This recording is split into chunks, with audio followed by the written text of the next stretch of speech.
સુરતમાં અતિભારે વરસાદને લઈને પાલિકા કમિશનરનું નિવેદન સામે આવ્યું છે। તેમણે કહ્યું કે તંત્ર તમામ પરિસ્થિતિને પહોંચી વળવા સજ્જ છે, પરંતુ લોકોએ પણ સાવચેતી રાખવી જરૂરી છે। સુરત શહેરમાં વહેલી સવારથી જ અનરાધાર વરસાદ વરસી રહ્યો છે અને નીચાણવાળા વિસ્તારોમાં જળબંબાકારના દ્રશ્યો સામે આવ્યા છે। સતત વરસી રહેલા વરસાદને પગલે સુરતની મુખ્ય 5 ખાડીઓ પૈકી ભેદવાડ ખાડી ભયજનક સપાટી વટાવી ગઈ છે, જ્યારે અન્ય ખાડીઓ પણ પોતાની ભયજનક સપાટીની ખૂબ જ નજીક પહોંચી ગઈ છે।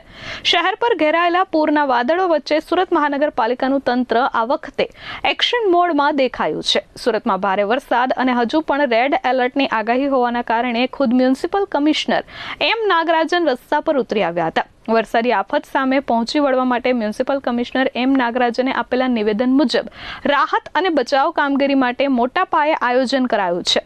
શહેરમાં અગાઉથી જ એનડીઆરએફની 2 અને એસડીઆરએફની 2 ટીમો તૈનાત હતી।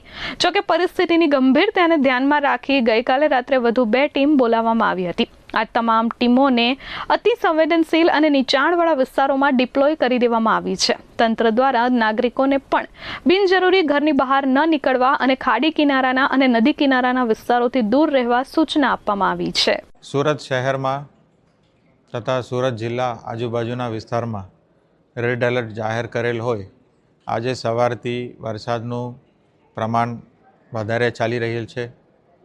વહેલા સવારથી એસએમસીના કર્મચારીઓ ફિલ્ડ ઉપર પાણીનો નિકાલ માટેનું કામગીરી કરી રહ્યા છે અને રેડ એલર્ટને સંદર્ભમાં હયાત એસડીઆરએફ અને એનડીઆરએફ ટીમ 2 હતા, એ સિવાયના વધારાનું 2 ટીમ મંગાવવામાં આવેલ છે અને એ ટીમને અલગ અલગ જે વિસ્તારોમાં જ્યાં પાણી ભરાવાની શક્યતા છે, લો લાઇંગ વિસ્તાર છે, ત્યાં મોકલી આપવામાં આવેલ છે અને તૈયારીના ભાગરૂપે સ્ટેન્ડ બાયમાં છે।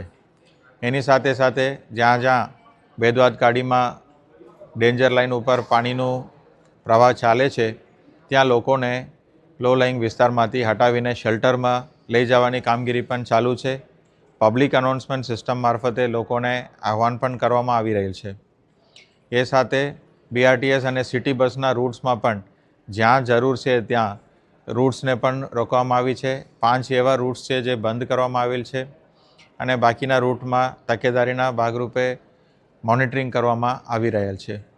તમામ શહેરીજનોને વિનંતી છે કે જ્યાં સુધી થાય ત્યાં સુધી ઘરે અથવા સુરક્ષિત જગ્યામાં રહેવા માટેનું હું ખાસ અનુરોધ કરું છું। બાળકોને ઉપર ધ્યાન રાખવા માટે પણ વિનંતી કરું છું અને કોઈ પણ તકલીફ પડે તો અમારા એસએમસીના હેલ્પલાઇન અથવા એમરજન્સી નંબર ઉપર કોન્ટેક્ટ કરવા માટે સૌને અનુરોધ કરું છું અને પાણીનું નિકાલનું કામ યુદ્ધના ધોરણે દરેક જગ્યાએ ચાલી રહેલ છે। કોઈ ચિંતાની વાત નથી અને તકેદારીપૂર્વક ટીમ હાજર છે। તો આપ સૌને વિનંતી કરું છું કે આ બારિશના જે રેડ એલર્ટ છે એને પાર કરવા માટે કોઈ જાનહાનિ કે માલહાનિ ના થાય એના માટેનું તકેદારી રાખવા માટે તમામ શહેરીજનોને હું ખાસ વિનંતી કરું છું। Bureau report S24 news Surat.